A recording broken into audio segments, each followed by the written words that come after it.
Saint Christopher is one of the most enigmatic Catholic figures. He is considered a saint by many, although he is not in the official canon of the saints. We aren't even certain of his name, and there are several theories surrounding his true identity. He could have been a martyr named Reprobus, who was martyred in 251 AD during the reign of Roman Emperor Decius. Or he could simply be Saint Minas, or another saint who was confused in the years following their death. His name isn't really a name, it's a title. Christopher means Christ-bearer, and is likely an honorary title given by Christians after the death of the actual man. Despite the uncertainty, Saint Christopher remains a very popular saint. According to legend, the man who would be known as Saint Christopher was a Canaanite, and he was exceptionally large and strong.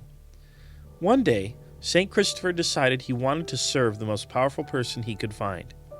He presented himself to a local king and asked to serve, a wish that was swiftly granted. Then one day, Saint Christopher saw the king cross himself against the mention of the devil. This suggested to Saint Christopher that the devil was more powerful than the king he served, so Saint Christopher left the king in search of the devil, whom he could serve instead. On his journey, Saint Christopher encountered a band of thieves and criminals, and their leader, who called himself the devil. Christopher then worked for this man until he saw him change his path to avoid a Christian shrine. The criminal explained that Christ was even more powerful than he. Once again, Saint Christopher set off in search of Christ. During his quest, he encountered a Christian hermit who taught him about Christ and the fact that Jesus was the King of all kings.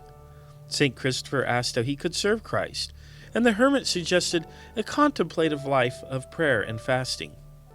However, this did not suit Saint Christopher, who was a large man and often hungry. As an alternative, Saint Christopher suggested he work at a nearby river fording where many people had drowned because of the current. Being strong, he could help them get safely across. The hermit encouraged this, and Christopher went to work. One day, a child asked to be helped across the river. As Saint Christopher approached the midstream with the child on his shoulders, the river became swift and violent, and the weight of the child increased until it felt like he was carrying the heaviest burden in his life. Once safely across, Saint Christopher asked the child why he was so heavy. The child replied, "I am Christ, and when you carried me, you also carried the weight of the world on your shoulders." The child vanished. From that moment on, Saint Christopher became an evangelizer. He eventually came to the town of Lycia in Asia Minor, and he spent his time ministering to Christians who were being martyred there. The local authorities, seeing his popularity, first tried to bribe and tempt him away from aiding Christians. When that failed, they arrested him and ordered him to make a public sacrifice to the emperor, which he refused to do. They condemned him to death, but had difficulty executing him. Saint Christopher was finally martyred when they managed to behead him. Around the 7th century, the legend of Saint Christopher became popular, and many churches and monasteries were consecrated to him. He is considered the patron saint of travelers and children.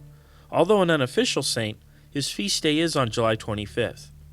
Many Catholics continue to venerate and ask for the protection of Saint Christopher today.